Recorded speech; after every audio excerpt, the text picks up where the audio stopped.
జీవితం అంటే మనుషులే అనుకున్నా. కానీ కష్టాల్లో ఉన్నప్పుడే అర్థమవుతది. సంతోషాల్లో ఉండేవాళ్ళు కాదు మన వాళ్ళు. కష్టాల్లో ఉన్నప్పుడు మన తోడుగా, నీడగా చేయి పట్టుకొని ఉండేవాళ్ళే మన వాళ్ళు అని.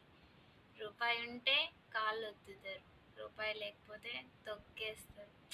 ఇలాంటి జనాల గురించి, ఇలాంటి జనాలతో ఎలా బతకాలో ఏంటో నిజంగా అస్సలు చెప్పలేము. ఎందుకంటే బాగున్నప్పుడు అందరూ కావాలని అనుకున్న నేను, అలా ఇబ్బందుల్లో ఉన్నప్పుడు పట్టించుకోరు చూడు, అప్పుడు అర్థమవుతుంది ఎవరు ఎలాంటి వాళ్ళు.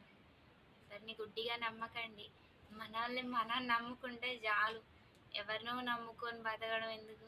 దేవుడు మనకు కాళ్ళు ఇచ్చిండు. మన కాళ్ళ మీదే మనం బతకాలి, బరాబర్ బతికి చూపించాలి. ఇదే నాకు తెలిసింది.